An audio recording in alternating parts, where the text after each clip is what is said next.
তোমার স্বামী গোয়েন্দা একথা আমাকে বলে তুমি মারাত্মক ভুল করেছ। গোয়েন্দারা নিজেদের আড়াল করে রাখে। তুমি একথা কখনো বলো না যে তুমি আমার কাছে তার পরিচয়ও দিয়েছ।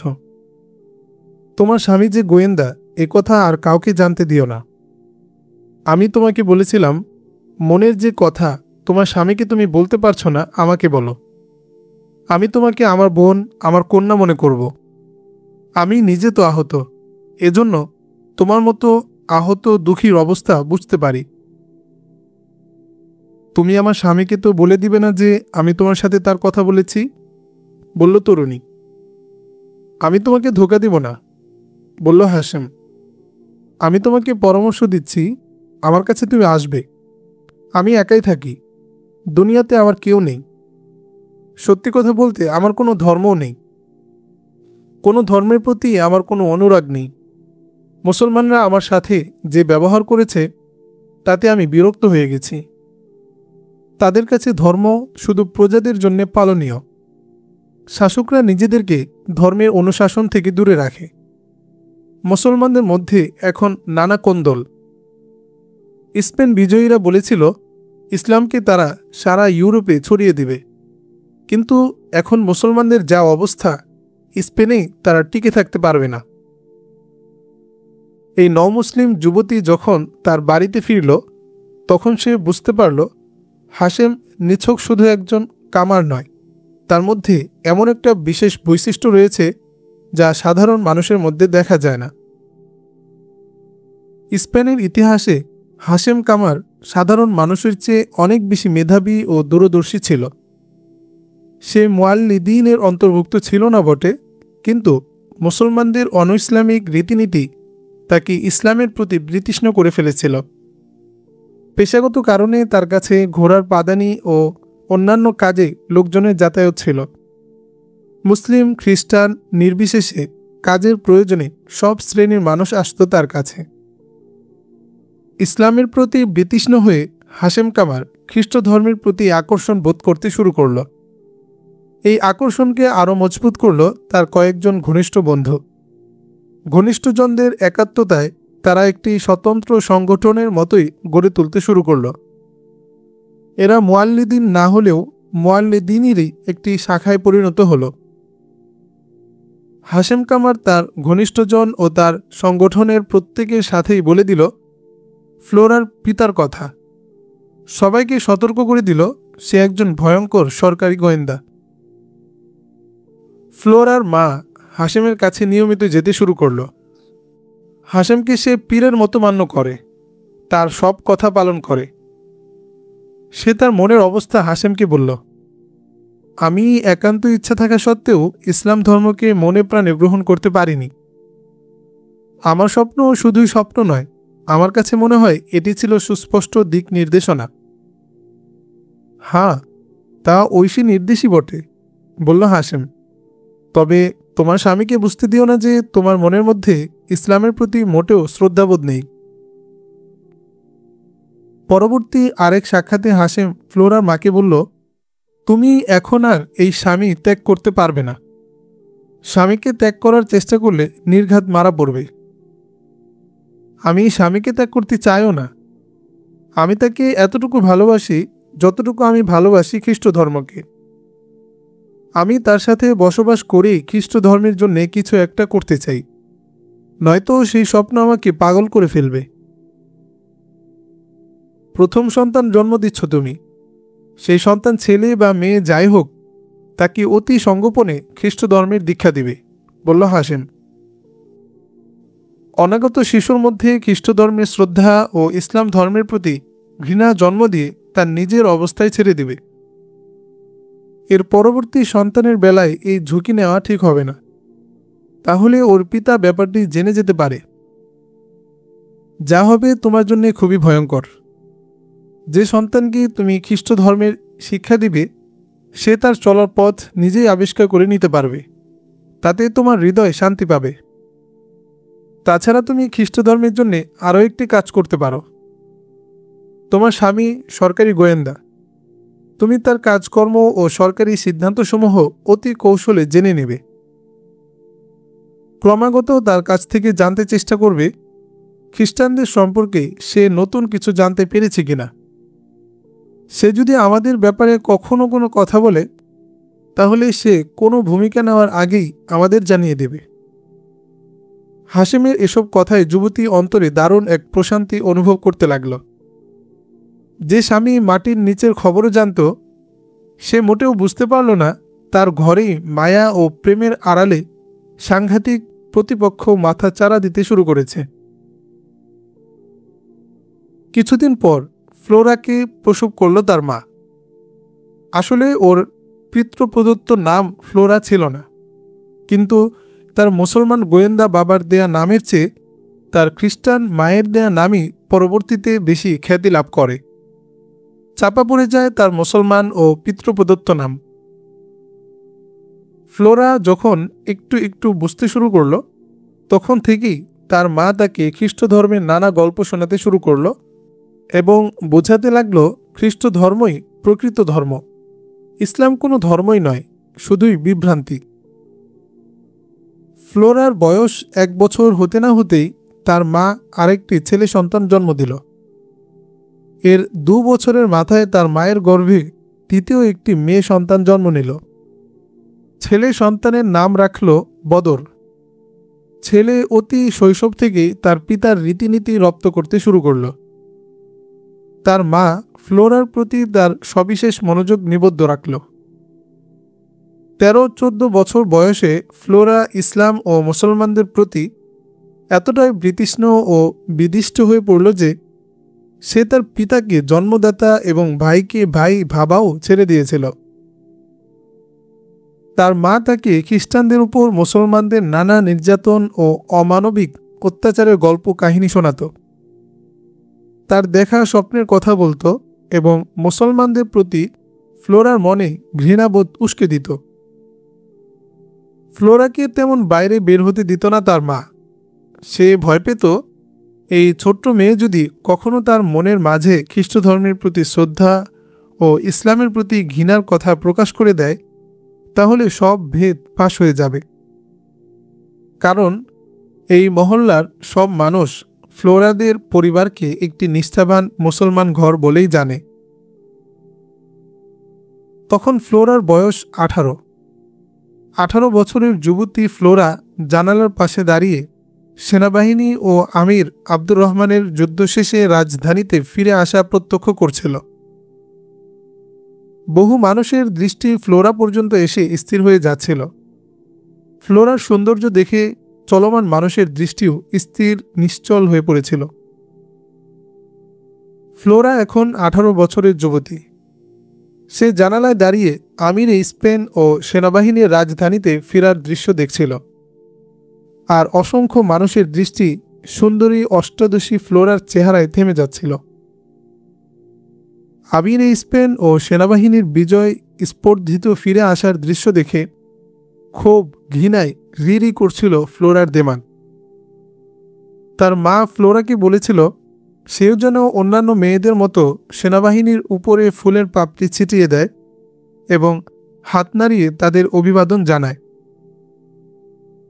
তার মা এ কথাও বলছিল, তোর বাবা হয়তো নিচে কোথাও রয়েছে, সে যদি তোর এই নির্বিকার অবস্থা দেখে তাহলে বাড়িতে কিয়ামত ঘটিয়ে দিবে। কিন্তু মায়ের এই পীড়াপিড়িতে ফ্লোরা মায়ের উপর এই বলে ক্ষোভ ঝাড়ল, মা, আমি কি এজন্য ওদের উপর ফুল ছিটাবো যে ওরা মুরিদায় অগণিত খ্রিস্টানকে গণহত্যা করে ফিরছে? মা তাকে নিজের ক্ষোভ ও রাগ ঢাকার জন্য উপদেশ দিচ্ছিল, কিন্তু যে আগুন ওর বুকে এক এক করে মায়ে জ্বালিয়ে দিয়েছে সে আগুন নেভানোর শক্তি ফ্লোরার নেই। ঘৃণা ও ক্ষোভের বীজ মা নিজেই যে সন্তানের অন্তরে রোপণ করেছে সেটি চেপে রাখার সাধ্য যে তার নেই। মা, আমি আর এ ঘরে থাকতে পারছি না। ধপাস করে জানালাটি বন্ধ করে দিয়ে মায়ের উদ্দেশ্যে বলল ফ্লোরা। আরে বোকা, এই মুহূর্তে তুই যাবি কোথায়? কোনো গির্জায় গিয়ে আশ্রয় নেব। আমি এ ঘরে থাকলে আমার হাতে হয়তো নিজের পিতা ও ভাই খুন হয়ে যাবে। খুব জোরে ফ্লোরার মুখে একটি চড় মারল তার মা এবং বলল, কি বললে? আমি কি তোকে খ্রিস্টান ধর্মে দীক্ষা দিয়েছি নিজের বাপ ভাইকে খুন করার জন্যে? হ্যাঁ হ্যাঁ, আমি তাই করব। রাগে ক্ষোভে গঙ্গাতে গঙ্গাতে বলল ফ্লোরা। এই শিক্ষা তুমি আমাকে দিয়েছ? মুসলমানরা খুনি, লুটেরা, এরা খ্রিস্টবাদের শত্রু। মেয়ের কথা শুনে চোখে পানি এসে গেল ফ্লোরার মায়ের। সে বুঝতে পারল তার ভুল হয়ে গেছে। আমি তোকে এজন্য খ্রিস্টবাদের শিক্ষা দিয়েছিলাম যে তুই বড় হলে তোকে সুযোগ মতো কোনো খ্রিস্টানের হাতে তুলে দেব। আমি আমার একটি সন্তানকে খ্রিস্টবাদে উৎসর্গ করে মনের বোঝা হালকা করতে চেয়েছিলাম। আর এখন দেখছি তুই আমাকে এতদিনের প্রিয় স্বামী সংসার থেকেও বঞ্চিত করবি। তোর বাবা তোর অবস্থা ঘূর্ণাক্ষরেও টের পেলে আমাকে বাড়ি থেকে বের করে দেবে। আমি খ্রিস্টান মা, আমি খ্রিস্টান। এটি মুসলমানের ঘর। এই ঘরে আমি থাকতে পারি না। আমি মুসলমানকে ঘৃণা করি। ঠিক এমন সময় ওদের কক্ষে এক যুবকের গর্জন শোনা গেল। কি বললি? খ্রিস্টান তুই? মা মেয়ে ওর দিকে তাকিয়ে হতবাক। কখন কোন ফাঁকে ফ্লোরার পিঠাপিঠি ভাই বদর নিচ থেকে উপরে এসেছে। কথার মধ্যে তারা তা টের পায়নি। নিচ থেকে উপরে উঠে দরজার কাছে আসতেই বদর শুনতে পাচ্ছিল ফ্লোরার কথা। আমি খ্রিস্টান মা, আমি খ্রিস্টান। এটা মুসলমানের ঘর। এই ঘরকে আমি ঘৃণা করি। ফ্লোরার মুখে এ কথা শুনে গায়ে আগুন ধরে গেল বদরের। সে গর্জে উঠল ফ্লোরার মুখে অলক্ষণে কথা শুনে। বদর তখন 17 বছরের সুঠাম তরুণ। দেখতে যেমন সুদর্শন তেমনি তার গায়ে সিংহের বল।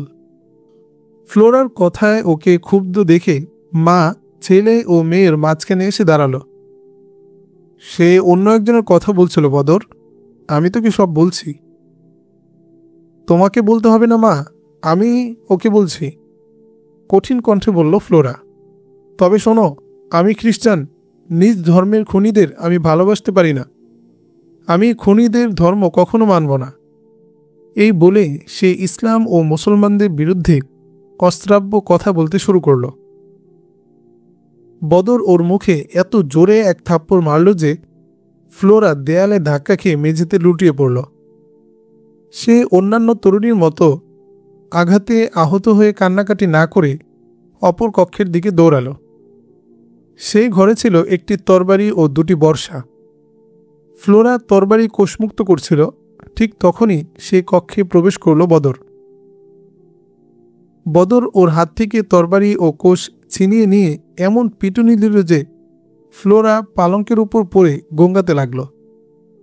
মা ও বদরের 15 বছরের ছোট্ট বোন মিলেও বদরকে নিবৃত্ত করতে পারল না। ফ্লোরা আধমরার মতো পড়ে রইল। তার মা ওর উপরে পড়ে অঝোর ধারায় অশ্রু বিসর্জন করতে লাগল। মাকে ফ্লোরার কাছ থেকে টেনে তুলে ঘরের দরজা বাইরে থেকে বন্ধ করে দিল বদর। অন্য ঘরে এসে মায়ের মুখোমুখি হয়ে জিজ্ঞেস করল, মা, খ্রিস্ট ধর্মের প্রতি ওর মনে এত প্রবল টান কোত্থেকে এসেছে? তুমি নিশ্চয়ই জানো মা, সব মাই মেয়ের মনের খবর রাখে। সে তার ছোট্ট বোনকেও জিজ্ঞেস করল, তুই কি ওর সম্পর্কে কিছু বলতে পারবি? ছোট বোন অজ্ঞাত প্রকাশ করল। বদরের মাও বলল, আমি কিছু জানি না বাবা।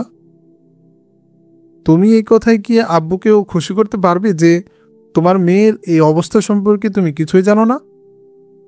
অবশ্যই গোপনে সে কোনো না কোনো খ্রিস্টানের সাথে সম্পর্ক করেছে।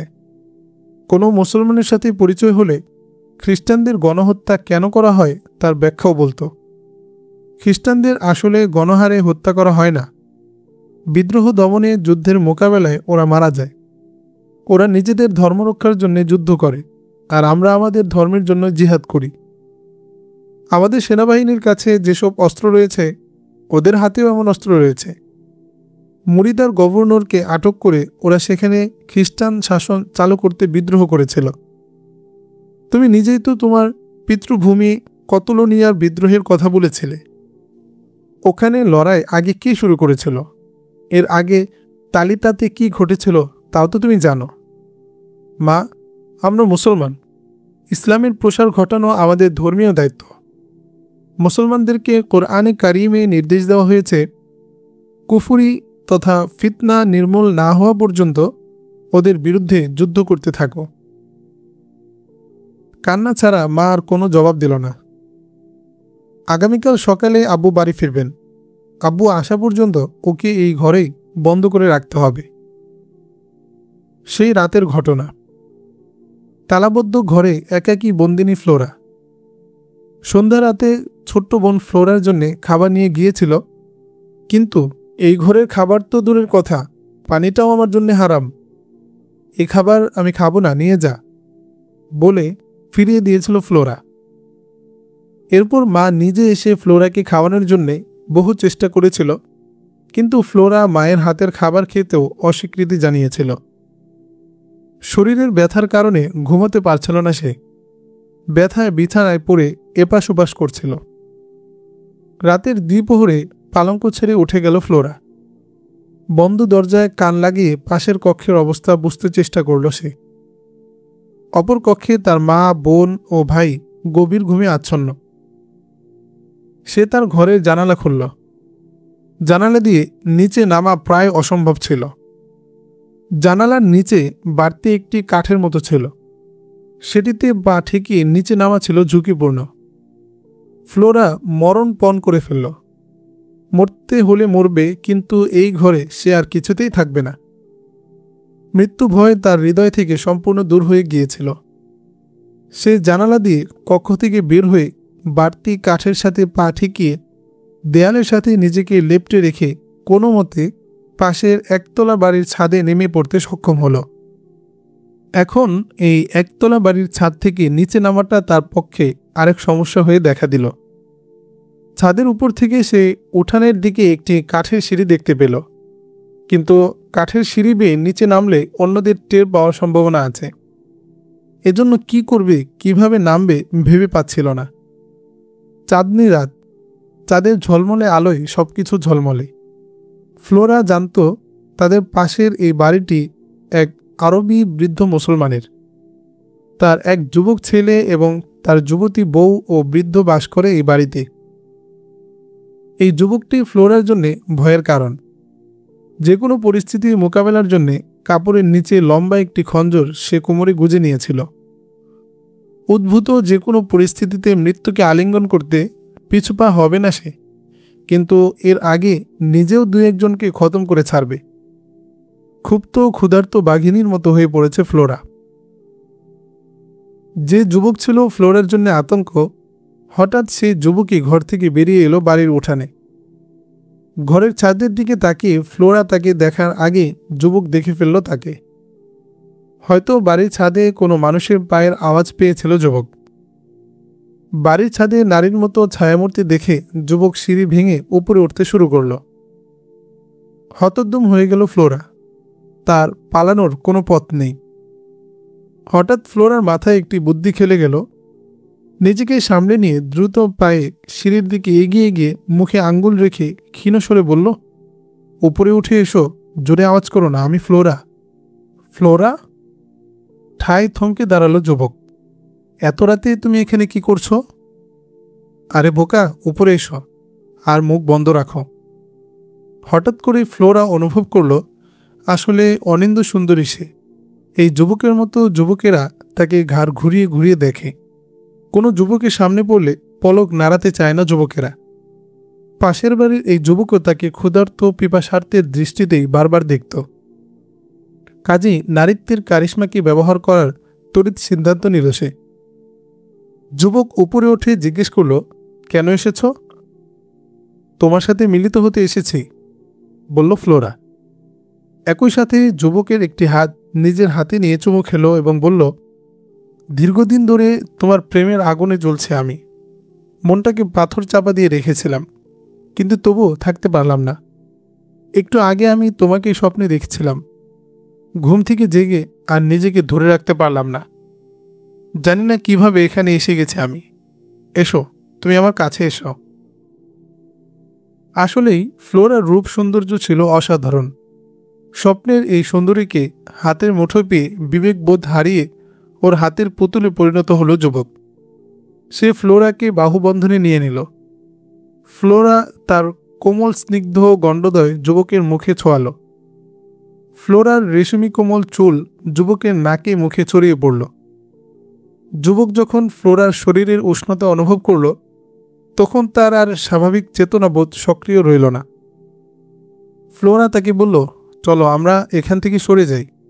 আমার ঘরের কেউ জেগে গেলে সর্বনাশের এক শেষ হবে। উভয়ই জড়াজড়ি করে সিঁড়ি ভেঙে নিচে নেমে এলো। খুব সন্তর্পণে বাড়ির গেট খুলল যুবক। ঘুমন্ত বৃদ্ধ পিতা ও যুবতী স্ত্রী কিছুই টের পেল না। যুবক আগে বাড়ি থেকে বেরিয়ে গেল এবং ফ্লোরা তার পেছনে বের হয়ে বাইরে থেকে গেট বন্ধ করে দিল। বাইরে তখন রাতের নিস্তব্ধ নীরবতা। দুজন রাস্তায় নেমে অনেক দূর চলে এলো, যেখানটায় কোনো জনবসতি ও লোকালয় নেই। কোথায় যাচ্ছ? ফ্লোরাকে জিজ্ঞেস করল যুবক। ওইদিকে, হাতের ইঙ্গিতে একদিকে দেখালো ফ্লোরা। যুবক স্ফীত গন্তব্যের দিকে যাওয়ার জন্য এগিয়ে যেতে লাগল। ফ্লোরা ছিল যুবক থেকে কয়েক কদম পিছনে। এই ফাঁকে কোমরে গোজা খঞ্জর বের করে আনলো ফ্লোরা এবং অগ্রসর হয়ে ওর কাঁধে হাত রেখে এক হাতে যুবককে নিজের দিকে ঘোরালো। যুবক ওর দিকে বুক ফেরাতেই আমূল খঞ্জরটি যুবকের বুকে ঢুকিয়ে দিল ফ্লোরা। শরীরে সবটুকু শক্তি দিয়ে বিদ্ধ করা খঞ্জর বের করতে দু হাতে টানতে হলো তাকে। যুবক একটু চিৎকার দেওয়ার অবকাশও পেল না। তার মুখ থেকে কোনো শব্দ বের হলো না। খঞ্জর বিদ্ধ স্থানটিকে দু হাতে চেপে ধরে পড়ে গেল। আমি তোমাকে ঘৃণা করি, ঘৃণা, ঘৃণা, প্রচণ্ড ঘৃণা করি। রক্তমাখা খঞ্জরটি কোমরে গুজে যুবকের দেহটিতে একটি পদাঘাত করে সেই স্থান ত্যাগ করল ফ্লোরা। সেই মধ্যরাতে স্পেন শাসকের রাজমহলে তখনও রাতের গভীরতা স্পর্শ করেনি। মহলের ভিতরে রং বেরঙের ফানুস ও বাইরের অসংখ্য মশাল রাতকে দিনে পরিণত করেছিল। সবার আগে ৩-৪ কবি তাদের রচিত কাব্যে স্পেনের আমির আব্দুর রহমানকে ৭ রাজ্যের সম্রাট বলে উল্লেখ করল। সেই সাথে তার তরবারিকে হায়দারি তরবারির সাথে তুলনা করল এবং বলল, আপনার সামনে সকল ইহুদি খ্রিস্টান নরকের কীট বিশেষ। আপনি ওদেরকে পিঁপড়ার মতো দলিত মথিত করে এগিয়ে যাচ্ছেন। আরেক কবি বলল, যে আপনার সামনে মাথা উঁচু করেছে তার মাথা শরীর থেকে বিচ্ছিন্ন হয়ে গেছে। অপর কবি বলল, আপনি মূর্তি হলে আমরা আপনাকে পূজা দিতাম। কবিদের অস্বাভাবিক স্তুতিকাব্যের পর দরবারি তোষামতকারীরা সারি বেঁধে এসে তাকে নানা উপহার উপঢৌকন দিল এবং কেউ কেউ তার হাতে চুমু দিল, আবার কেউ তার জুতোতেও চুমু দিল। এদের পর নর্তকীরা এসে উলঙ্গ অর্ধ উলঙ্গ নৃত্য পরিবেশন করল। লজ্জাস্থান ছাড়া ওদের আর কিছুতে কোনো কাপড় ছিল না। ওদের এলোকেশ যতটুকু পারত ওদের দৈহিক অঙ্গ সৌষ্ঠবকে ঢেকে দিচ্ছিল মাত্র। নর্তকীদের উলঙ্গ নৃত্য যে কোনো মানুষকেই পাপাচারের দিকে আকৃষ্ট করবে। এসব নৃত্য সঙ্গীতের আয়োজনে ছিল জারিয়াব। আব্দুর রহমানের ডান দিকে সুলতানা এবং বাম দিকে মুদ্দাসিসরা উপবিষ্ট। তাদের সাথে ছিল হারেমের অন্যান্য বিবি, রক্ষিতা ও সেবিকারা। বিজয় উৎসবের এই অনুষ্ঠানে সকল সেনাপতি ও মন্ত্রীবর্গ উপস্থিত ছিলেন এবং তারা অনুভব করছিলেন আজকের অনুষ্ঠানে উপবিষ্ট আব্দুর রহমান অন্য আর কেউ। এই লোকটিকে আমরা ময়দানেই রাখব, সেনাপতি ওবায়দুল্লাহ তার সাথীদের বলল। এত বিলাস বেশনের সময়ই তার থাকার কথা নয়, বললেন প্রধান সেনাপতি ওবায়দুল্লাহ। এসব নর্তকী, শিল্পী, শিকড়হীন কবি ও দরবারি তোষামতকারীরা এই লোকটির উপর কথার জাদুমন্ত্র চালিয়ে গোটা ইসলামী স্পেনকে ভিতর থেকে ফোকলা করে দিচ্ছে। আমাদের শত্রুরাও আমাদের মতো জাগ্রত, কিন্তু ওরা আমাদের মতো আরাম আয়েশের পরিবর্তে ভাবছে কিভাবে কোন কৌশলে আমাদের উপর আঘাত হানবে। আমার মনে হয় এখন তালিতায়ও বিদ্রোহের আগুন দেখা দেবে, বললেন সেনাপতি মুসা বিন মুসা। আমাদেরকে এখন ভাবতে হবে বিদ্রোহের এই আগুনকে কিভাবে সম্পূর্ণ নিষ্ক্রিয় করা যায়। এর ওষুধ একটি, আর তা হল ফ্রান্সের বিরুদ্ধে যুদ্ধ ঘোষণা করা এবং শাহ লুইয়ের কোমর ভেঙে দেওয়া। সে স্পেনের বিদ্রোহীদেরকে গোপনীয়ভাবে উস্কানি ও সহযোগিতা করছে। সে স্পেনকে টুকরো টুকরো করে আমাদের ধ্বংস করতে চায়। আমরা যদি এক জায়গায় দমন করি, তাহলে লুই এর উস্কানি ও সহযোগিতায় অপর জায়গায় বিদ্রোহ শুরু হয়ে যায়। যে সময় স্পেন শাসক আব্দুর রহমানের চোখের সামনে অর্ধ উলঙ্গ নর্তকীরা নাচের বিভিন্ন মুদ্রা দেখিয়ে শরীর প্রদর্শন করছে এবং মন্ত্রমুগ্ধের মতো আব্দুর রহমান নর্তকীদের নাচের দৃশ্য দেখছেন, তখন তার মধ্যে সুপ্ত ইসলামের শৌর্য বীর্য অবলুপ্ত হয়ে পাশবিক উন্মত্ততা মাথা চাড়া দিয়ে উঠছে। ঠিক সেই সময়ে হাশেম কামারের দরজায় কড়া নাড়ল ফ্লোরা।